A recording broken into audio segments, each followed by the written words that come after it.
On a tous envie de se réaliser quelque part à un moment de sa vie, donc parfois ça va être, un Ironman, un marathon, un ultra trail, ouais génial. Mais moi je me souviens, ma première réalisation, ma première expérience avec le sport, c'était un 10 kilomètres. En fait, plus on a été éduqués avec des poncifs du genre, sois fort, tais-toi, relève-toi et on n'est jamais mieux servi que par soi-même. Je pense que c'est une grossière erreur d'ailleurs parce que finalement quand un collectif se crée autour de soi, on a une énergie qui est bien plus puissante, on a une alchimie qui se crée autant que nous sommes, on a des parcours de vie avec des accidents, des fois on aspire à une réalisation personnelle après, et avec des défis, et puis il y a des moments de notre vie où on aspire à plus de calme, plus de sérénité et des choses plus simples, plus fondamentales. Donc ce sont des cycles. Bonjour, vous êtes sur le point d'écouter un nouvel épisode de l'Instant Outdoor, le podcast outdoor dans lequel on partage les meilleurs conseils et histoires des acteurs du sport outdoor. Mon objectif est de vous inspirer et vous inciter à bouger en conservant votre santé grâce aux conseils et retours d'expérience pour se lancer et progresser dans votre sport. Nutrition, préparation mentale, entraînement, apprentissage, parcours de vie, on abordera ici tous les sujets sans tabou et de façon naturelle.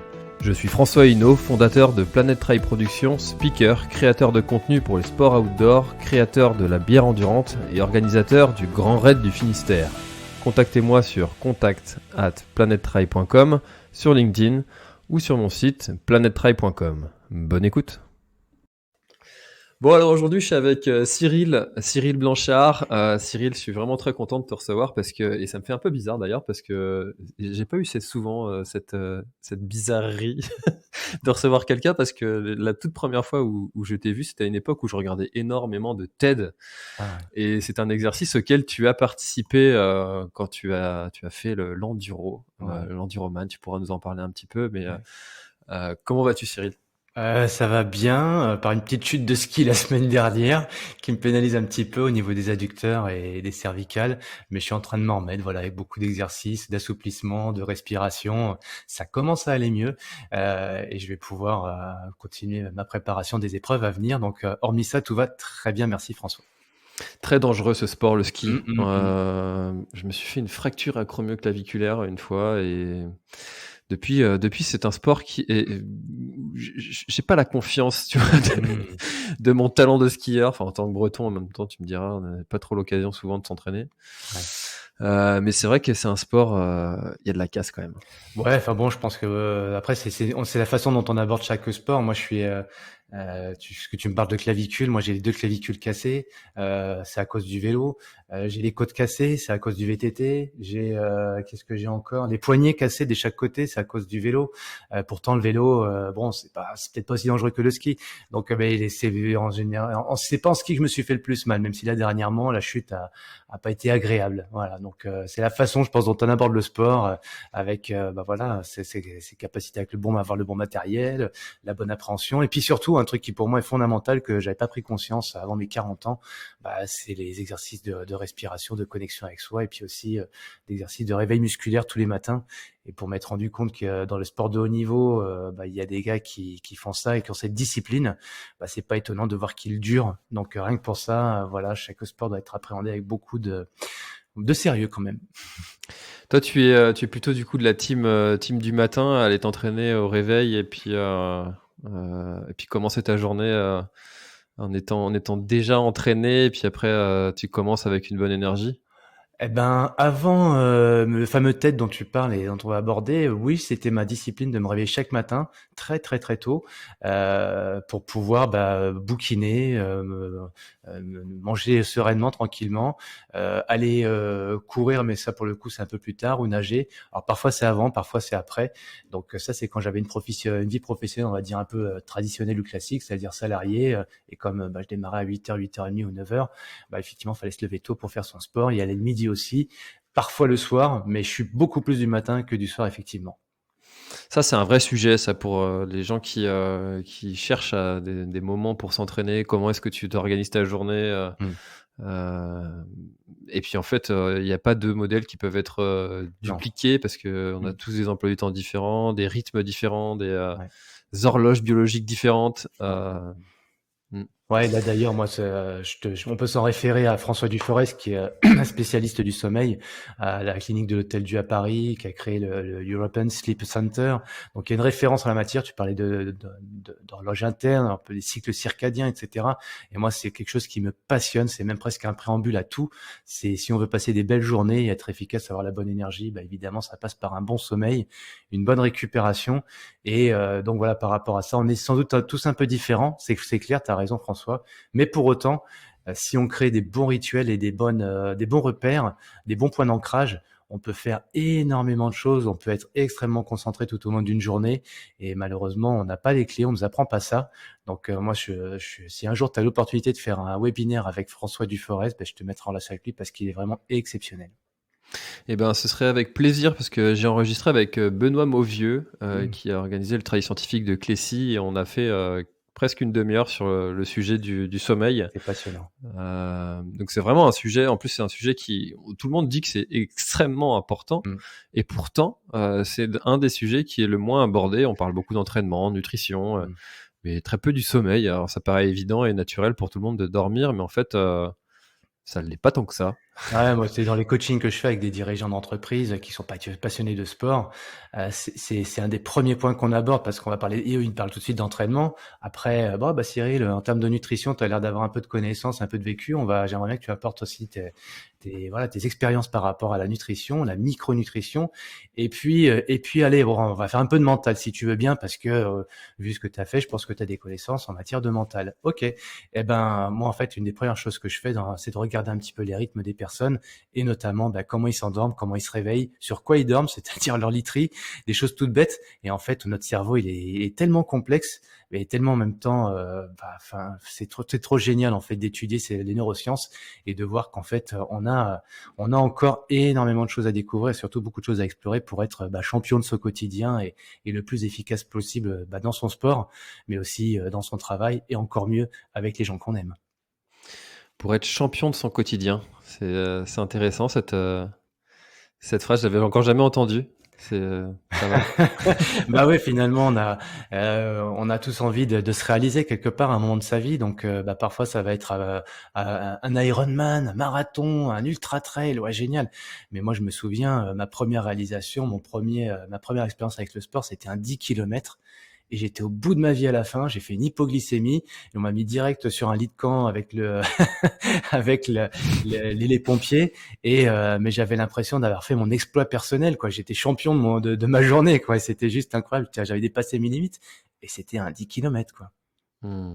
C'est Stéphane Brognard aussi qui me disait champion du monde de son monde. Ouais. Heu, Ouais, et ouais, ça bah, Stéphane, on se rejoint beaucoup hein, sur la façon d'aborder bah, son sport, après avoir eu aussi bah, des expériences plus ou moins réussies, et puis aussi la frustration de pas réussir, des fois la compétition, de pas réussir à battre son temps, etc. Et on se bat, on se bat, on se bat. Et puis au final, on peut apporter beaucoup d'aisance et de confort dans sa pratique, tout en étant bien meilleur, bien plus efficace, et pas que dans son sport, parce qu'il y a tellement de choses à côté à vivre comme expérience. Moi, pour reprendre un petit peu ce qu'on disait tout à l'heure, tu vois, j'aime la diversité, j'aime l'esprit curiosité. Ah, je m'en réfère beaucoup à Jean d'Ormesson qui disait le bonheur du monde est dans l'inattendu. Et dans le monde dans lequel on est aujourd'hui, les gens, il y a tellement d'inattendus, pas prévus. C'est même bah, depuis 2 ans devenu le quotidien, et ça frustre beaucoup de gens. D'ailleurs, on peut le comprendre. Mais pour autant, moi, je considère que la vie d'un être humain, c'est pas un chemin tout tracé. Et c'est plein de surprises, parfois des pas bonnes, il faut savoir s'adapter, se remettre en question, et parfois des bonnes, il faut savoir les savourer à leur juste valeur, quoi. Voilà, donc moi c'est un peu, voilà, cette phrase-là de Jean d'Ormesson m'a vraiment éveillé, et depuis je suis un peu plus réceptif aux choses qui n'étaient pas prévues. mmh. Enfin, c'est vraiment nécessaire, hein, ça de prendre conscience de chaque, instant, de chaque moment, de le fameux ici et maintenant, Bien sûr. mais c'est des choses qui sont souvent très faciles à dire et pourtant, très difficiles à appliquer concrètement. Bah ouais, mais je vais te raconter une anecdote, François, et puis je pense que ça va parler à tous les auditeurs. Ça va revenir au sujet du TEDx, parce que tu vois, quand j'étais dirigeant d'entreprise, j'avais 500 salariés, j'avais une belle situation, et puis en gros, j'avais une certaine reconnaissance. Et je m'étais dit à ce moment-là où je faisais beaucoup de formation, de développement personnel, je voyais ces TEDx, je me levais chaque matin dans la voiture, j'avais 1 heure de route, je me mettais en audio des TED et je trouvais ça extraordinaire et je m'étais dit à ce moment-là, bah pourquoi pas moi? Et je me suis mis à rêver de faire un TED. Et puis, ben un jour, j'ai rencontré un des organisateurs de TED et je lui faisais des yeux doux. Et puis, ben il avait compris que je voulais, mais il m'avait rien dit, il m'avait zappé. Bon, bah c'est pas grave. Et puis, bah dans mon aventure de vie, il y a l'enduroman. Et puis, je réalise cet enduroman. Et puis après, je recroise cette personne à nouveau. Je lui fais à nouveau les yeux doux. Puis je commence à lui dire un peu plus clairement, t'as vu ce que j'ai fait? Il y a pas un truc à partager? Tu crois pas que ça peut éveiller des consciences, éveiller des personnes, ce que j'ai fait? Il me dit, et puis je le vois plus. Ah mais merde, c'est pas possible. Alors bon, la vie avance et tout. Puis j'écris un bouquin. Je fais mon bouquin sur mon expérience et mon vécu, l'enduroman, pour le partager avec les gens. Et puis le bouquin marche super bien, tu vois. Il fait 3000 exemplaires. Alors moi je crois que c'est normal, mais en fait on me dit non, c'est super, tu peux être content. Moi je recroise cette personne. T'as vu, j'ai fait un bouquin, c'est pas génial? Il me dit ouais, c'est bien, bravo. Et je lui dis bah on le fait le TED ou pas? Il me dit bah, je sais pas, non, non, non, je crois que t'es pas. Enfin voilà, il me disait pas oui, il me disait pas non, il me disait rien. C'est pas possible, quoi. Et puis un jour, 1 an après, il m'arrive un truc très malheureux dans ma vie, c'est que j'ai un accident de la route et j'ai le cervical cassé. Je suis alité pendant 3 mois.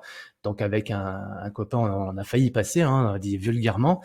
Mais bon, on revient un petit peu à la vie avec par chance. Et puis je commence à faire un petit peu le parcours de mon existence, savoir ce que je veux vraiment. Et j'écris quelques posts sur LinkedIn, mais un peu comme des bouteilles à la mer. Et là, cette même personne m'appelle et me dit, Cyril, faut qu'on se voit. Et là, il commence à me dire, à me poser des questions et il me dit, ouais. Et en fait, il y avait quelques fêlures dans ma vie que je cachais. Et de ce jour-là, j'ai commencé à les montrer. La lumière a jailli de la vulnérabilité, comme on dit. Et c'est là qu'il m'a dit, Cyril, voilà, tu as un message. Tu sais pas lequel encore d'ailleurs, mais on va l'explorer ensemble et on va pouvoir préparer ce fameux TEDx. C'est une belle histoire parce que en fait, on pourrait penser que c'est de la chance, mais ça ne l'est pas. Hmm. Tu as quand même semé quelques petites graines sur ton passage et puis bah ça a pris à un moment. C'est Ça vient pas ça. de rien, quoi. Mais tu vois, le monde dans lequel j'avais été éduqué, je pense que ça parlera quand même à un certain nombre de personnes. Moi, j'ai eu la chance d'avoir des études, une école de commerce, etc. Et en gros, et puis même dans les années 90, on avait ce sentiment, et même les années 2000, d'avoir le pouvoir du résultat sur tout ce qu'on fait. En gros, j'agis sur un truc, je sais que derrière, ce qui va se passer, et on se croit un super héros par rapport à ça. Parce que dans le commerce, voilà, j'appuie sur tel bouton, ça fait du chiffre d'affaires. Dans les relations avec les personnes, j'appuie sur tel bouton, ça y est, elle est convaincue de ce que je vais lui dire, et elle va faire derrière, etc., etc. Et en fait, on a l'impression des fois, dans le monde dans lequel on vit, que bah, j'appuie sur le bouton on et tout de suite la lumière s'allume. Bon, bah, l'électricité, oui, ça marche. Mais dans les aventures, les rencontres, les histoires humaines, bah, c'est pas tout à fait comme ça que ça marche, en fait. Il y a plein de choses alors, tu l'as très bien dit, on s'aime, mais des fois, bah, faut avoir cette patience. Et moi, je l'ai pas, hein. Je l'ai appris avec l'expérience, faut avoir cette patience et comment dire, cette humilité pour se dire que, bah, la plante va commencer à germer, mais pas tout de suite, peut-être d'ici 1 an, 2 ans, 3 ans. Et le cycle, le rythme dans lequel on a été éduqué, c'est un cycle court. Et malheureusement, ou peut-être heureusement d'ailleurs pour l'être humain, bah, il faut apprendre à aborder des cycles un petit peu plus longs quand même. Et ça, c'est peut-être amplifié par l'utilisation des réseaux sociaux qui amènent le tout de suite maintenant. On a C'est toutes les sûr. informations Ouais. dans les Ouais. médias. Ouais, c'est pour ça Voilà. que des fois, il faut savoir aussi se poser, bouquiner, lire un livre, parce qu'un livre, bah, on prend un peu de temps et on le savoure d'une autre façon. Au niveau du cerveau, on a une biochimie qui est pas la même qu'effectivement quand on est derrière un écran, derrière des télés ou derrière son smartphone, et qu'effectivement, on a l'impression que c'est la culture du tout de suite et maintenant, et que ça marche, quoi. Et puis, bah, ça marche pas une fois, ça marche pas 2 fois, bah, en général, on refait pas la 3e fois. Mais si, en fait, faut jamais, comme tu l'as dit, on se le disait tous les 2 tout à l'heure, en gros, avec de la persévérance et avec des convictions, une vraie croyance, les choses arrivent. Après, c'est pas toujours au moment où on voudrait. Il faut avoir ce recul-là. Alors Cyril, je viens de me rendre compte, tu vois, ça fait bientôt 13 minutes qu'on est en train d'échanger. Et je t'ai toujours pas posé la question de te présenter. Comment est-ce que tu te présentes pour ceux qui ne te connaissent pas? Comment je me présente? Bah, Moi, on me connaît aujourd'hui par l'Enduroman, c'est vrai, tu disais tout à l'heure, donc ce triathlon entre Londres et Paris, qui est une espèce de truc incroyable, qui avant 2015 était pas très connu en France. Et moi, je l'ai fait en 2016, et comme j'étais le premier Français à terminer cette épreuve, ça m'a amené à voir la vie différemment, à me dire mais finalement, travailler c'est bien, mais il y a peut-être d'autres choses à faire dans la vie. Alors le sport c'est bien aussi, mais il y a peut-être encore d'autres choses. Bah, cette autre chose, c'était tout simplement de pouvoir vivre la vie que je veux. Et l'enduroman m'a permis d'accéder à ça. Alors la vie que je veux, c'est quoi aujourd'hui? C'est de pouvoir déjà être dans un bon équilibre entre ma vie familiale, ma vie sportive et mon enrichissement professionnel. Et aussi le lieu dans lequel je vis. Moi, j'habite dans le Jura, et c'est un lieu magnifique où je suis en pleine nature. Je peux m'entraîner un petit peu quand je veux. J'ai cette chance-là. J'ai créé une espèce d'organisation autour de moi avec ma femme qui nous permet de pouvoir vivre au rythme des saisons, au rythme de la nature, au rythme du soleil, de la météo.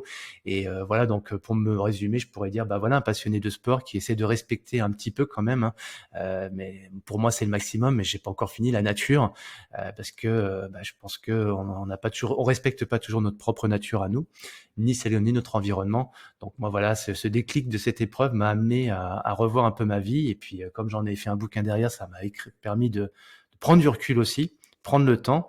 Et puis derrière, oui, il y a plein de choses qui sont faites. Je m'en suis spécialisé en sophrologie, en neurosciences, et donc ce qui me permet de pouvoir accompagner des sportifs et des dirigeants sur leur développement personnel, et voire plus, parce que la plupart me disent j'ai envie de dépasser mes limites, j'ai envie de faire un truc juste incroyable. Donc c'est ce que je fais aujourd'hui. J'aide les personnes à dépasser leurs limites, à vivre leurs défis personnels. Pourquoi t'être lancé dans du roman? Tu t'es déjà posé la question pourquoi ça et pas autre chose? Ouais, c'est une super question que j'adore aujourd'hui. Je la détestais avant parce qu'en fait, je Il sais, y en a j'avais. plein des trucs de dingue à faire. Mais pourquoi ça? Ouais, mais tu vois la question pourquoi, souvent dans le sport, quand on demande souvent quand c'est les gens proches, mais pourquoi tu vas faire ça encore? Qu'est-ce que tu as à te prouver? Et pourquoi tu vas refaire un marathon? T'en as pas assez? T'es pas content de ton temps? Et pourquoi tu vas faire ton Ironman? Mais tu sais tous les sacrifices que c'est. Et pourquoi tu vas faire ton ultra trail? Parce que tu sais que c'est dangereux, etc., etc. Donc je pense que quand même on a besoin de ça, parce que on est des êtres doués d'hormones, hein. Donc l'adrénaline, la dopamine, etc., c'est quand même ce qui régit un petit peu notre intérieur. Mais à côté de ça, voilà, donc le pourquoi, je pense qu'il n'est pas que dans la tête. Et quand les gens nous demandent pourquoi tu fais ça, pourquoi Cyril t'as fait cet enduroman, moi avant, j'avais l'impression qu'il fallait que je donne des explications, faut que je me justifie en fait. Et c'est pour ça que j'aimais pas la question pourquoi. Et finalement, pour avoir discuté avec pas mal de gens, et surtout avoir à apprécier, à ressentir les choses, le pourquoi, c'est un pourquoi de l'intérieur qui est pas dans la tête. Et fondamentalement, pourquoi je fais les choses, pour sentir que j'existe, parce que aussi au travers de ces épreuves-là, il y a plein de personnes qui se reconnaissent et qui se disent moi aussi finalement je peux le faire. Et quand j'ai fait l'enduroman, en fait pourquoi, je l'ai fait simplement pour vivre une aventure. Et cette aventure derrière, elle a été plutôt appréciée par pas mal de monde, et ça a donné des idées à quelques personnes qui ont fait l'épreuve derrière moi, et qui se sont réjouis de la finir, parce que voilà, on a pu échanger ensemble sur le comment j'ai pu la préparer, et comment j'ai pu la réussir. Et de par ces échanges, eux aussi à leur tour ont pu la finir et la terminer, comme Marine Leneu, Perrine Fage, Ludovic Chorgnon, et j'en passais des meilleurs. Voilà, et puis quand on se dépasse, en général, on crée un collectif derrière soi, et cette notion de partage est fondamentale pour moi. C'est une épreuve qui est vraiment mythique et qui demande une organisation millimétrée quand même, parce que tu Mm. traverses la Manche, qui est quand même un lieu de passage de quelques bateaux, et c'est pas des pêches-promenades, quoi. Mm. Enfin, comment est-ce que, tu vois, ça paraît être un espèce de gros chantier Mm. comme ça, parce qu'il y a des gens qui vont se faire un monde de juste organiser une soirée entre amis. Mm. Comment est-ce que toi tu as abordé en fait l'organisation? Ça m'intéresse de savoir comment est-ce que toi tu l'as pris en fait ce morceau. En fait, je pense que tous à un moment dans notre vie, on a envie de faire un truc qui sort de notre quotidien. On a envie de sortir un petit peu de d'une routine qui nous complaît, qui nous apporte de la rassurance. Mais qu'on soit homme ou femme, qu'on soit jeune ou moins jeune, il y a un moment dans notre vie, on a envie de se dépasser, on a envie d'aller au-delà, on a envie de découvrir. On est des aventuriers, je pense tous autant qu'on est. Malgré une éducation qu'on a pu avoir, malgré le système qui nous apporte beaucoup de sécurité, on a besoin de sortir de ça. Tous autant qu'on est, c'est parfois plus ou moins enfoui. Et moi, j'ai eu cette révélation un jour, et en fait, le Enduroman est arrivé comme ça, comme un cheveu sur la soupe. Alors pourquoi celle-là et pas une autre? Moi, ce que j'ai aimé en fait quand je l'ai vu en 2014, c'était que si on partait de Londres pour arriver à Paris, donc c'était pas un cercle en fait, on faisait pas un rond comme un triathlon classique. Je trouvais ça génial. Démarrer de la Marble Arch pour arriver à l'Arc de Triomphe. Alors en plus, il y a une symbolique, il y a une histoire derrière. Donc là, ça a commencé à vibrer en moi en 2014. Et ce qui s'est passé en 2014, c'est que j'ai eu mes 40 ans.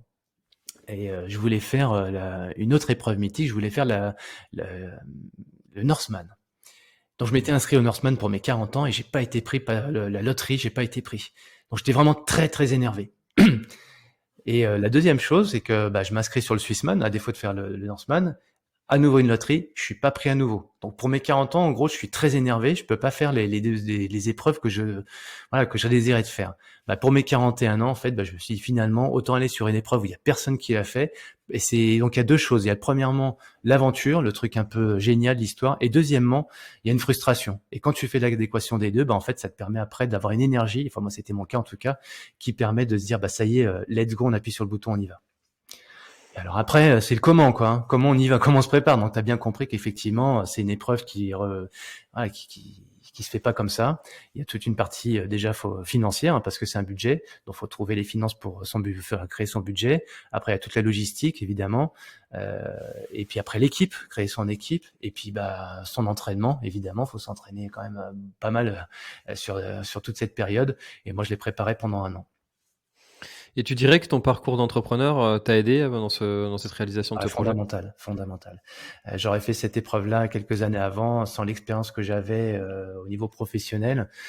Donc le mindset, tu vois, de pouvoir créer sa mind map, créer son rétro-planning, avoir des bons réflexes pour gérer sa productivité, s'entourer des bonnes personnes. Moi, c'est le plus important pour moi d'avoir son équipe, donc le côté un petit peu...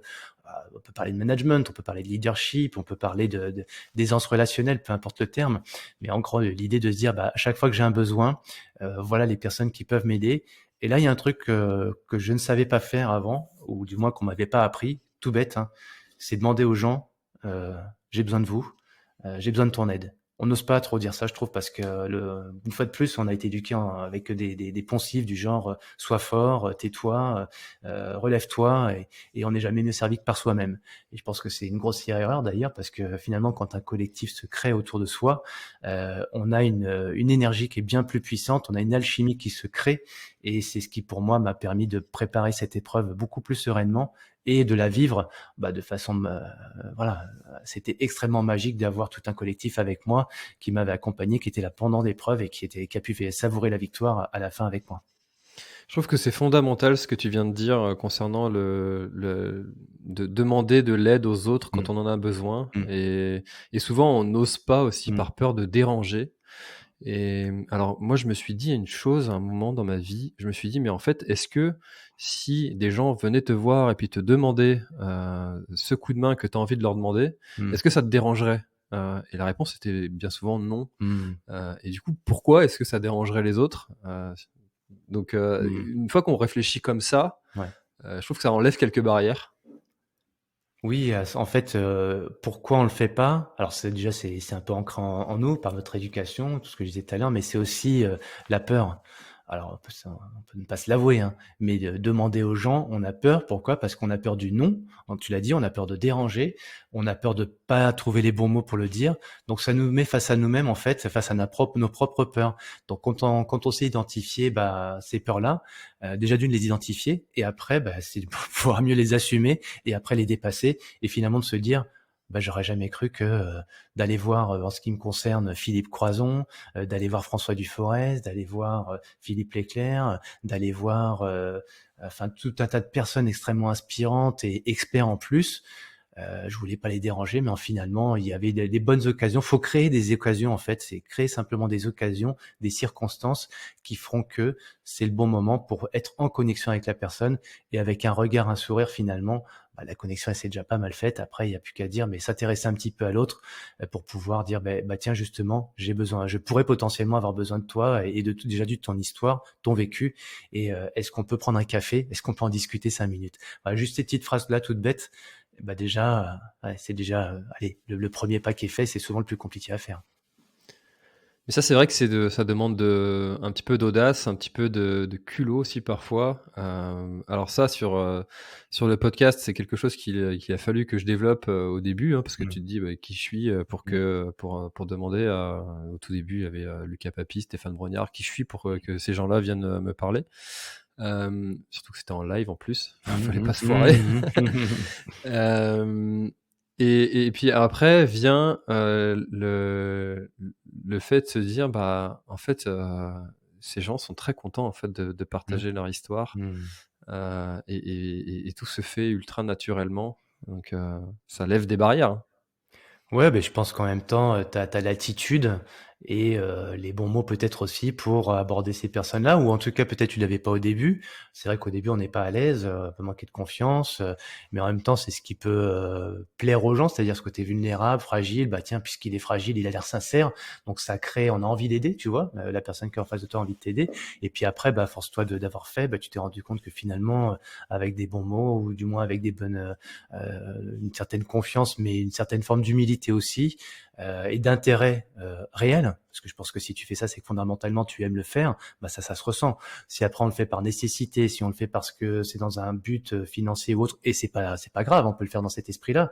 Mais ça, les gens peuvent le sentir parce que la relation peut être un petit peu désaltérée, la sincérité aussi. Et il faut savoir une chose, c'est qu'en fait, qu'on communique, oui, évidemment, il y a les mots, mais même derrière un écran, on se voit pas tous les deux, François, mais il y a des énergies qui sont là et dans la tonalité de la voix, l'intonation, les vibrations, il y a des choses qui passent et c'est à ça. Moi, on a des récepteurs et tout de suite, on est capable de ressentir intuitivement s'il y a une sincérité ou s'il n'y en a pas. Et c'est ce qui fait dire aux gens souvent dans une relation, je le sens ou je le sens pas. Je la sens, je la sens pas. Voilà, c'est très sensoriel, c'est très subtil. Voilà, quand on est très aligné et très sincère dans sa démarche, les autres le sentent. Il y a un truc fabuleux chez l'être humain, c'est les neurones miroirs. Voilà, exactement. Et je l'expérimente tous les jours avec ma fille qui a 8 mois. Quand tu souris, elle sourit. Ouais, excellent, excellent. Et ça, tout le monde le ressent. Et quand tu rentres dans une pièce et que il y a quelqu'un qui dégage une espèce d'énergie, tu le ressens et tu sais pas trop l'expliquer pourquoi, mais tout le monde l'a déjà vécu, ça. Bien sûr, bien sûr, bien sûr. Mais c'est tu vois, on parle de rentrer dans une pièce, autant cette aisance de recevoir des gens, maintenant il y a aucun problème avec le podcast, mais ça c'est quelque chose que j'ai pas encore tu rentres dans une pièce, je sais pas, un dîner, un salon, où tu connais personne, ça c'est encore l'étape au-dessus à travailler. Ouais. En fait, il faut le faire, quoi. Il faut aller dans des réseaux, il faut aller rencontrer des personnes, aller dans des événements, des séminaires. Alors, ça a été compliqué pendant 2 ans, hein. On a perdu un petit peu cette spontanéité. Donc, du coup, d'ailleurs, c'est ce qu'on voit maintenant que les gens se reconnectent à nouveau. Enfin, essayent en tout cas. Ils sont pas très à l'aise. Et on sent que justement, on a perdu un petit peu ce côté spontanéité, naturalité d'aller vers les autres. Parce que pendant 2 ans, on s'est un petit peu protégé, on s'est mis derrière nos écrans. Et voilà. Mais on voit aussi que pendant 2 ans, il y a eu beaucoup de troubles parce que les êtres humains sont des êtres avant tout sensibles, sensoriels, émotionnels, et de ne plus avoir eu ces connexions-là, c'était compliqué. Et d'ailleurs, les conséquences, on les voit au quotidien. C'est des gens qui sont un peu plus tendus, parfois aigris, des gens qui dorment moins bien, et ça, on l'entend un petit peu partout autour de nous. Donc voilà, faut être extrêmement sensible à ça, à sa nature profonde, et pouvoir être capable d'aller vers les autres pour en même temps aller prendre les bonnes énergies, aller chercher les personnes qui nous font du bien et pouvoir leur apporter la même chose en retour à d'autres, hein, comme tu fais avec ta fille. Exactement. J'aimerais savoir pourquoi qu'est-ce que l'ultra, qu'est-ce que les distances très longues, tu m'as dit que tu allais aller sur le marathon des sables là en 2022. Qu'est-ce que ça t'apporte? Ouais, bah, c'est un petit peu j'ai envie de te faire la même réponse que pour l'enduroman. Finalement, c'est une façon d'exister, en fait, de sortir un petit peu de cette fameuse zone de confort, parce que quand on est toujours dans ses habitudes, ses routines, alors c'est bien, on est rassuré, mais on s'endort et c'est ma femme qui, Laurence, moi, l'année dernière, en 2021, elle a fait la course des Templiers. Je l'entendais pendant son entraînement, à chaque fois qu'elle faisait un truc qui la sortait de ses habitudes, de ses routines, ouah, c'était trop bien. Je la sentais vraiment, elle existait, elle rayonnait. Et après, elle me disait, ah non mais là aujourd'hui, j'ai besoin de sortir de ma zone de confort. Elle le réclamait. Alors, est-ce que tu m'entends toujours? Oui, je t'entends toujours. Ouais, pardon, j'ai eu un peu de problème technique. Pas de Voilà, problème. donc moi, c'est un peu j'ai besoin de pouvoir une fois par an avoir une belle épreuve, tu vois. Alors ça peut être une épreuve soit organisée.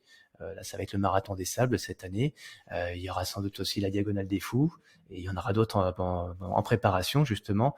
Mais voilà, indépendamment de ces épreuves-là, moi, ce que j'aime aussi, c'est faire des choses un peu improvisées, sans dossard, et de pouvoir être un peu seul face à moi-même ou avec une équipe, comme j'ai fait l'année dernière sur le summum. Et ça, c'est le genre d'épreuve que j'aime bien parce que ça sort un petit peu des sentiers battus. C'est ultra intéressant cette façon de penser, de sortir de sa zone de confort et je suis totalement aligné aussi sur le fait de se dire, «Je vais faire quelque chose aussi, qui sort un peu du cadre, de Mmh. l'organisation». Maintenant, me pose la question, tu vois, si on regarde dans moi j'ai 34 ans, Mmh. je me demande où est-ce que ça va me mener quand j'aurai 50 ans, parce que plus Mmh. les années passent et plus on augmente les distances, plus je Mmh. cherche aussi mon corps. Tu Mmh. vois, maintenant, quand je fais 50 kilomètres, j'ai plus cette émotion que j'avais Mmh. il y a Mmh. quelques années. Mmh. Est-ce que toi, c'est quelque chose que tu ressens aussi, peut-être ce manque d'émotion ou de sens quand tu vas aller Mmh. faire du coup des challenges qui sont moins challengeants pour toi? Ouais, je pense que ça correspond à un passage de vie, en fait. On a tous autant que nous sommes, on a des parcours de vie avec des accidents. Des fois, on aspire à une réalisation personnelle, après, et avec des défis. Et puis, il y a des moments, d'autres de notre vie, on aspire à plus de calme, plus de sérénité et des choses plus simples, plus fondamentales. Donc, ce sont des cycles.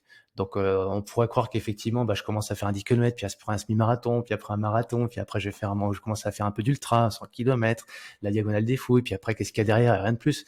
Et donc non, à un moment donné, on va rechercher d'autres choses. Donc, on va peut-être faire un peu finir la course avec plus d'aisance, finir la même épreuve en rencontrant de nouvelles personnes, finir l'épreuve en soutenant quelqu'un, finir l'épreuve en aidant une association, finir l'épreuve ou être carrément dans l'organisation de l'épreuve. Donc il y a différentes façons de vivre des épreuves, des courses, des aventures, et je pense que ça correspond plus à des moments de vie et des rencontres tout simplement. C'est vraiment une vraie question, ça, que je me pose. Pourquoi est-ce que, fondamentalement, profondément, je suis attiré par, ou et c'est pas que moi, hein, Alors, je vais te on répondre à voit cette là. question, mais je vais t'y répondre plus clairement parce que moi, j'ai posé la même question que toi lorsque je préparais l'enduroman à des personnes qui sont experts dans des domaines de monde de l'entrepreneuriat, et j'ai eu une belle réponse un jour de Jean-François Zobris qui est quelqu'un que j'adore, qui est un ami aujourd'hui, qui est un des gourous entre guillemets, ou en tout cas un des experts de l'entreprise libérée. Il est passionnant, il a une histoire qui est vraiment juste géniale, et je lui ai demandé, mais tu sais, Jean-François, en gros, est-ce que je suis normal, quoi, voilà, c'était la question. Est-ce que c'est normal? Et il m'a répondu, Cyril, oui, c'est normal. Il y a des gens comme, voilà, comme toi, t'es pas le seul, rassure-toi, François. C'est un petit peu le triptyque faim, froid, peur. Aujourd'hui, dans le monde dans lequel on est, globalement, hein, on a toujours de quoi manger, hein, globalement. Donc, on n'a plus cette problématique de la faim. Le froid, pareil. On est capable de se protéger avec un toit et tout ce qu'il faut. Donc en gros, il n'y a plus qu'une seule façon de pouvoir sortir de notre zone entre guillemets pour pouvoir vivre, survivre, puisqu'on a à manger et qu'on peut on n'a pas froid, c'est la peur. Donc on a besoin de se faire peur. Alors j'ai écouté d'ailleurs le podcast hier de Teddy Riner avec Tony Parker, et Teddy Riner, il disait d'ailleurs, on pourrait croire que ce mec-là il a plus peur de rien, il disait non, c'est tout l'inverse. Le mec qui dit ou qui fait croire aux autres qu'il a pas peur, bah c'est un menteur. En fait, on a besoin d'avoir peur et c'est une très très bonne émotion, la peur qui nous permet de nous dépasser, de nous transcender, de se battre contre soi-même, contre les autres, peu importe, ou d'arriver en tout cas à vivre son aventure et de dépasser justement ce stade de la peur parce que quand même, voilà, c'est ce qui nous challenge, c'est ce qui nous stimule et c'est ce qui nous rend vivants. Alors chacun va le trouver dans sa discipline, hein. Ça peut être le sport, mais ça peut être aussi dans l'art, la prise de parole en public, etc. Donc la peur, elle peut avoir différentes formes et voilà, donc c'est la réponse que m'avait fait Jean-François et je l'avais trouvée assez intéressante. Mais c'est génial cette façon de voir, et puis ça rejoint un peu la pyramide de Maslow aussi, d'exprimer ses besoins. Mais je me demande pourquoi certaines personnes vont arriver à aller surmonter cette peur et pourquoi d'autres vont être paralysés. Il y en a peut-être qui nous écoutent là, qui eux ont envie, rêvent de faire certaines choses, mais se disent mais non, c'est pas pour moi, c'est pour les autres. Et quel est comment faire pour leur dire mais si tu es capable, vas-y, tu vois? Bah, en Pourquoi fait, certains c'est très facile et d'autres c'est plus compliqué? Moi, j'aime bien poser la question à la personne finalement. Est-ce que t'es prêt? Est-ce que t'es prêt? C'est comme d'arrêter la cigarette. Bah oui, j'ai envie d'arrêter la cigarette. Ce serait tellement mieux, etc. Faut être courageux quand même pour. On a une belle soirée entre potes et tout, puis d'un seul coup, il y en a un qui se lève, qui s'habille, qui va dehors dans le froid, qui s'isole tout seul et qui fume sa cigarette. Faut être courageux quand même pour fumer sa cigarette. Mais donc du coup, faut être courageux. Voilà, c'est simple finalement d'arrêter. Mais est-ce que tu es vraiment prêt? Et globalement, il y a plein de personnes qui rêvent de faire des choses, qui voudraient faire des choses, mais ils sont pas prêts. C'est pas le moment. Donc après, la question, moi, c'est plutôt c'est pas le qu'est-ce qu'il faudrait faire, c'est quand. Quand est-ce que tu t'y mets, quoi? Et du coup, ça nous ramène à des circonstances, des événements, parfois des accidents malheureux, hein, des fois. On n'a plus le choix, et donc à un moment donné, il est temps d'y aller, quoi. Alors moi, l'enduroman, c'était pas le moment, à un moment pendant un certain temps. Et puis un jour, voilà, j'ai eu le déclic, et c'était là. Et je dis, et ton cerveau, il switch. D'un seul coup, ton cerveau, il se dit, ça y est, c'est mode action. Donc il faut un événement, il faut un déclic, il faut une circonstance pour que d'un seul coup, la personne se dise, ça y est, j'y vais, quoi. Et ça se décide pas toujours. Et est-ce que tu penses que pour en arriver à cette faculté d'accomplir de grandes choses, il faut, alors peut-être pas nécessairement, mais peut-être que ça aide d'avoir connu des choses dramatiques? C'est une formidable question que tu poses, parce que on se la pose souvent, enfin on se l'est souvent posé avec Laurence quand on va sur des événements comme les TEDx justement, parce que quand on écoute les personnes, comme toi tu peux les écouter sur YouTube ou sur la chaîne TEDx d'ailleurs, en fait on a l'impression que ces personnes qui nous révèlent une histoire juste incroyable, hyper inspirante, ils ont tous vécu justement malheureusement des choses, des circonstances parfois dramatiques dans la vie, des événements fortuits, pas agréables, qui leur ont amené à se mettre en action. Et en fait, j'ai posé la question à Jean-François Noubel, qui lui aussi est assez connu dans le monde des TEDx, puis il a dû en faire 4 ou 5. Et il y en a un TEDx de Jean-François qui est le lapin et le phénix. Et il nous révèle dans son histoire comment justement on peut vivre son exploit personnel, vivre sa vie, assumer pleinement ce qu'on a envie de faire sans avoir de drame, sans avoir des circonstances atténuantes qui nous obligent à vivre cette aventure.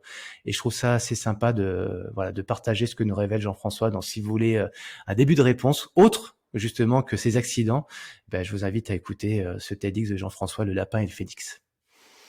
C'est vrai ça, parce que quand tu as des problèmes dans ta vie, tu as un peu tendance à te dire mais pourquoi moi? Mais si tu t'ouvres un peu, tu te rends compte que tout le monde en a des problèmes, que ce soit dans le travail, dans l'acceptation de soi-même aussi, dans son propre corps. Enfin bref, et pourtant il y en a qui arrivent à surmonter, à accomplir de grandes choses et pas d'autres. Il faut s'ouvrir un petit peu. C'est une vraie question. Tu vois, peut-être une deuxième clé, c'est d'aller à la rencontre des gens tout simplement. plus on rencontre des gens et plus on a des révélations, des surprises. Et moi, une de mes plus belles rencontres, ça a été de rencontrer depuis, je le quitte plus. Quand c'est au téléphone, on se voit, c'est Philippe Croison.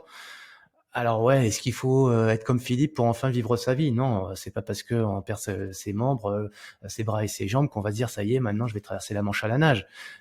Non, il a un parcours juste incroyable, Philippe. Il est extrêmement inspirant au travers de ce qu'il fait. Et moi, je lui ai posé la question d'ailleurs, mais Philippe, en fait, moi quand j'ai un petit bobo, j'ai pas le droit de me plaindre quand je te vois toi. Et là, il a une phrase magique, il m'a dit, mais Cyril, t'as complètement faux, t'as complètement tort.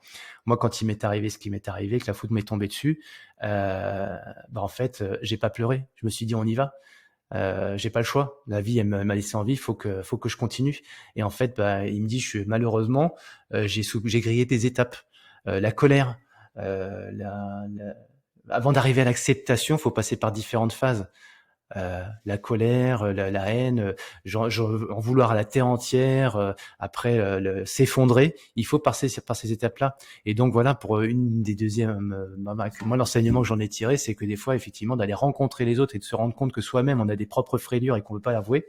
Tu l'as très bien dit tout à l'heure. Faut s'ouvrir par rapport à ça, parce que d'accepter son handicap, d'accepter quand je parle de handicap, ça peut être juste un grain de beauté au milieu de la joue, hein, pour certains. De le dire, oui, ça me cause des vrais problèmes et ça me pénalise et ça m'empêche déjà de le dire, il y a peut-être des gens qui vont nous permettre de pouvoir dépasser ces limites-là et puis d'accepter ça, mais ça passe par des stades où, c'est la colère, et nous, on n'aime pas trop écouter les gens qui sont en colère, on n'aime pas trop les gens qui se plaignent. Alors, se plaindre tout le temps de la même chose, si c'est le disque rayé, non, là non, mais à un moment donné, voilà, faut savoir faire le deuil de ça pour pouvoir passer à autre chose, ça c'est clair. Et bon, donc les rencontres avec des personnes comme Philippe nous aident à ça.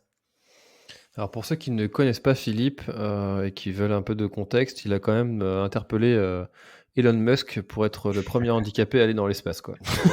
Rien que ça. Là, donc après, il faut passer à l'action. Le troisième enseignement, moi que j'ai envie de révéler, c'est oui. Alors ça, c'est tellement connu, mais je vais dire la phrase, c'est l'analyse paralyse et l'action réalise. Donc à un moment donné, si on n'est que dans l'analyse, qu'on veut tout préparer, faire de A à Z, on va se trouver à la fin des excuses.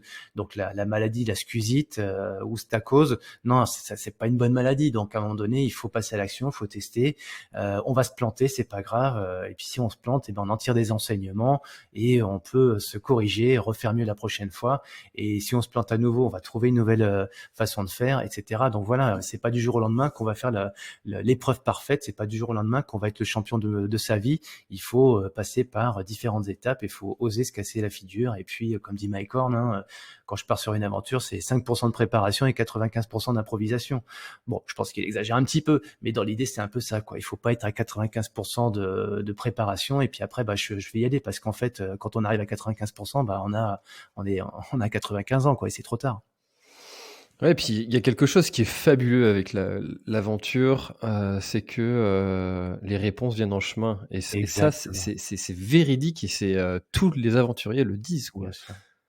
On n'a pas C'est besoin une de tout évidence. préparer. Et surtout pas d'ailleurs, je pense à Lionel que j'ai préparé sur l'Enduroman pendant 2 ans. Il m'avait appelé, il me dit, Cyril, je veux battre ton record, je veux que ce soit toi qui me prépare. Waouh, j'avais adoré. En plus, il avait dit avec une façon, c'était détermination, mais en même temps humilité. Donc ça, j'ai vraiment apprécié. Et donc on a collaboré pendant 2 ans sur sa préparation. Et donc il voulait tout préparer. Comme il dit, moi je suis un mec psychorigide, il faut que ce soit carré de chez carré. J'aime bien ça chez toi, Cyril, parce que c'est ce que tu mets dans ton bouquin. Tout est écrit, c'est clair, c'est net. Moi, ça me rassure. Mais si avec ça n'aurait pas été intéressant, parce qu'il m'avait dit cette petite phrase que j'avais adorée, justement. Je sais aussi pas encore pourquoi j'y vais, mais je sais que pendant cette aventure, je vais découvrir des choses. Et c'est ma motivation. C'est de découvrir des choses pendant ces 50 heures d'effort. Et effectivement, il a trouvé ses révélations ou sa révélation pendant l'épreuve. Et c'était pas avant qu'il savait ce qui allait se passer. Mais ça, le nombre d'histoires comme ça, que des gens ont des idées pendant qu'ils sont en train de faire une activité physique, ils sont en train de résoudre ils ont un problème dans leur travail, et puis ils vont courir et paf, la solution vient. Exactement. Donc c'est amplifié avec la distance et le fait d'aller chercher au plus profond de soi-même. On a des réponses aux questions qu'on se posait peut-être même pas forcément. Bien sûr, non, c'est bien connu que les chercheurs, ils sont payés pour chercher. Les chercheurs, ils trouvent pas toujours. Mais donc, dit autrement, en fait, c'est vrai que bah, de toute façon, quand je sais, il y a plein d'exemples. Trouver l'électricité, il y a des lois universelles. En fait, faut pas croire que les lois universelles sont issues de grandes théories. C'est juste issu de l'observation et du lâcher prise. Le scientifique, à un moment donné, c'est surtout quelqu'un qui apprend de façon empirique, c'est-à-dire qu'il observe, il regarde autour de lui, et après de cette observation, il va pouvoir faire des croisements avec ce qu'il a pu euh, intégrer de façon scientifique, de façon psychologique, de façon très analytique. Mais c'est toujours dans l'expérimentation qu'on a des révélations, hein. Pourquoi? Parce qu'en fait, notre cerveau, s'il est, alors ça, c'est pareil, hein, notre cerveau, il fonctionne sur des fréquences, et le corps, on est sur des fréquences. Et si bah, ces fréquences, elles sont pas un peu trop énervées, un peu trop excitées, et ben en fait, on va pas avoir la faculté de pouvoir trouver ce qu'on cherche, hein. Et donc, faut savoir s'apaiser des fois, se calmer pour être sur des ondes. Alors, des ondes alpha, vous pouvez regarder, chacun peut regarder d'ailleurs, hein, sur une recherche Google, voilà, les ondes, les fréquences du corps, etc. Et ben en fait, on va voir que dans les ondes alpha, bah, c'est là qu'on va pouvoir faire de la création, de l'innovation et trouver des idées. Et quand on court, ce que tu disais, bah, effectivement, on est sur des ondes beaucoup plus apaisées, on est dans le lâcher prise, on est dans la connexion à soi-même, connexion à notre environnement, et c'est là qu'on a les idées. Alors, François, tu as super raison par rapport à ça. Et là, un petit tip, ce que je partage avec tout le monde, c'est parce que quand vous arrivez de votre sortie de course à pied, parce que on n'est pas obligé de faire un enduroman ou un ultra trail pour avoir des bonnes idées, hein, parce qu'en général, elles sont furtives, elles s'en vont. Mais quand on fait un run d'une heure, en général, les idées, elles viennent au bout de 3/4 d'heure. Voilà, c'est là qu'on commence à aller dans les bons seuils, dans les bonnes fréquences. Et on arrive de son run au bout d'une heure, on a, ouais, j'ai 3 idées. Et ben, notez-les tout de suite. Si vous les notez pas sur un post-it à l'issue de votre run, elles vont faire pchit parce que vous faites après on va se doucher, on va s'habiller, on va manger, puis on va arriver à son bureau. Ah putain, j'avais 3 idées, je les ai oubliées. Et vous les retrouvez pas en général, celles-là. Ça, c'est fondamental de noter comme ça ces choses-là parce que le nombre de fois où on se dit, ah, faut que je pense à ça. Et, Ouais, ouais. Et même à 30 ans, hein. Moi j'en ai 47. Alors c'est sûr qu'à 47, on se fait souvent la réflexion avec Laurence. Ah, je pense à un truc, j'ai oublié. Ah, c'est énervant, c'est Alzheimer. Non, c'est pas Alzheimer, on est tous pareils. C'est que les idées, on a 60 000 pensées par jour, hein. Notre cerveau, il traite 60 000 pensées par jour. Donc, si on a juste 3 idées lumineuses pendant qu'on court, faut se dire que derrière, il y en a 50 997 autres qui vont arriver, quoi, pendant les 24 heures à venir, hein. Donc, si on les note pas, c'est sûr que voilà, ça fait pchit. Alors moi j'ai un outil que j'utilise pour ces choses-là, ça s'appelle Notion, Ouais. Notion, Ouais. pour tous ceux qui nous écoutent. Et ça, il y a ma vie là-dessus. C'est très pratique, Ouais. pardon, Ouais, excellent. pour tout noter. Ouais. Ouais, bah, il y a plein d'outils aujourd'hui, c'est ça qui est formidable aussi, hein. On a plein d'outils de productivité sur son smartphone. Après, il faut savoir les utiliser et puis surtout ne pas se laisser envahir par ça. Et là, pour le coup, moi j'adore, c'est genre Joël de Ronet qui nous dit tout le temps, voilà, l'intelligence artificielle n'existe pas, c'est l'intelligence augmentée. On est tous capables de connaître la météo en temps et en heure à 2 jours. Bon, après, à plus de 48 heures, c'est des conneries, hein. La météo, c'est jamais plus de 48 heures. Mais en gros, au bout dans sa main, on a vraiment on a un puits de science, on a un puits de savoir, on a tout à portée de main, et ça peut être le prolongement de notre cerveau. Donc ce smartphone, s'il est le prolongement de notre cerveau, c'est top, parce que comme toi, tu vas pouvoir mettre des idées, agréger plein de choses. Par contre, malheureusement, ce que font les gens, c'est l'inverse. C'est le smartphone qui envoie plein d'informations au cerveau, qui noie le cerveau d'informations, et qui, on va le dire clairement, hein, qui pollue nos cerveaux. Donc voilà, il faut être très vigilant sur l'usage de nos smartphones et de nos ordinateurs, hein, parce qu'ils nous apportent le meilleur, mais nous apportent aussi le pire. Ça reste un outil. Exactement. Et c'est comme un marteau, hein. C'est très pratique pour planter un clou, mais si tu t'en sers pour autre chose, ça peut être dramatique. Je vois quand même que l'enduroman prend énormément de place dans ta vie. Est-ce que tu dirais qu'il a changé ta vie? Faut mettre toujours les choses à leur place, parce que là on est dans le sport, on est sur. En fait, quand j'ai fait le TEDx, tu vois, alors c'est Salah-Eddin Benzakour, mon mentor, qui m'a préparé sur dont je parlais tout à l'heure, hein, qui m'a préparé sur cette prise de parole. Alors moi, effectivement, quand je voulais intervenir sur scène, je voulais parler d'enduroman, je voulais parler aux entrepreneurs, comment mieux gérer sa vie, comment dépasser ses limites, etc. Donc oui, l'enduroman m'a apporté un nouveau mindset, une nouvelle façon de voir les choses, mais en fait, Salah, il a été hyper subtil. C'est quelqu'un une personne pour laquelle j'ai vraiment un profond respect, une grande admiration, parce que lui, il s'est regardé derrière en fait. Et ce qui m'a amené, et depuis, c'est devenu pour moi vraiment un vrai moteur pour moi. Je me suis vraiment mis dans sa trajectoire à lui pour aider les personnes à aller au-delà de ce qu'ils imaginent. Alors, est-ce que l'enduroman a changé ma vie? Mais fondamentalement derrière, ce que m'a amené ça là, il m'a dit ta révélation, il me l'a exposé après 2 heures de coaching. Et en fait, quand tu es au milieu de la mer, tu nous enseignes quelque chose, Cyril, parce que tu as fait 14 heures de nage. À un moment donné, t'as ton corps, il est complètement épuisé. Hein. Tu as couru 180 km, tu as fait 13 heures de nage. On peut comprendre que ton organisme, il est un peu éteint. Donc oui, effectivement, il était plus qu'éteint, il était abîmé. Et puis, le mental, il lâche aussi, quoi. Moi, j'allais abandonner à ce moment-là. Et la vérité de mon histoire, je l'avais pas saisie, mais c'est lui qui me l'a éveillé.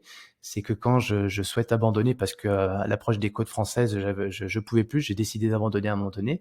Et j'ai vu ma femme Laurence qui arrivait sur un autre bateau, parce que moi j'avais le bateau d'arbitrage qui me suivait, qui m'accompagnait. Donc on n'a pas le droit de tenir le bateau. On a vraiment, c'est extrêmement strict, hein, l'arbitrage sur l'enduroman. Les Anglais, il ne laissent rien passer. Et donc du coup, je vois Laurence qui arrive là et moi j'ai envie d'abandonner. Là vraiment, clairement, j'ai plus de force dans la tête, plus de force dans le corps et je vais abandonner. Et Laurence, en fait, quand je vais la voir, elle commence à comprendre que je vais abandonner, mais elle me gueule dessus. Vas-y, continue, machin et tout. Et donc j'ai pas eu le temps de lui parler.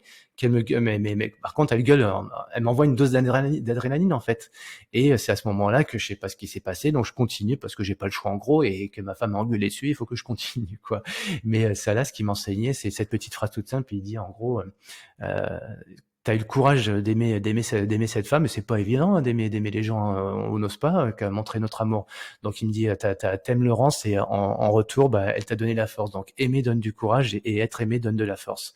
Et cette phrase-là, quand il me l'a dit, ça m'a fait waouh. Et donc pour répondre à ta question, ce qui me stimule et ce qui m'anime au plus haut point aujourd'hui dans la vie, c'est l'amour quoi. Et c'est cucu de le dire, mais j'aime ce que je fais, j'aime la vie, j'aime ma femme et voilà. Et c'est pour ça que je me réveille chaque matin. Voilà. Donc l'enduroman n'est qu'un outil, n'était qu'un cheminement, comme tu l'as très bien dit tout à l'heure, qui m'a révélé la puissance de l'amour. Je t'avoue que je sais même pas comment réagir et rebondir parce que c'est tellement juste. Et en fait, ça me tout de suite quand tu as parlé de cette expérience, ça m'a refait penser à Mmh. un moment similaire sur le Grand Raid des Pyrénées. Mmh. J'allais abandonner ou aller voir les médecins et puis ma femme qui était là aussi m'a dit non non, tu iras Mmh. voir plus tard. Et en fait, je crois qu'il y a aussi un truc qu'on les emmerde tellement avec avec notre sport que Ah ouais, pour être cru et clair, oui, c'est tout à fait vrai. Pendant un an de sacrifice, tu vas pas t'arrêter maintenant, c'est bon. c'est ça, c'est ça. Il y a aussi mais c'est tellement puissant, Ouais, l'amour de ses proches, dans ces moments-là, c'est, bien sûr. oh Mais là en là. plus, enfin, comment s'appelle ta femme? Céline. Céline, elle souvent alors ça va dans les 2 sens, hein. Un homme qui voit sa femme se réaliser dans le sport ou n'importe quelle discipline, quel art, c'est une preuve d'amour que d'inviter cette personne à exprimer, sa passion, au travers de sa discipline. C'est pas que des sacrifices, c'est puisque Laurence m'a dit depuis le début, «Mais puisque t'aimes courir, cours. Je t'ai choisi comme ça, je t'aime comme ça et je vais pas te transformer».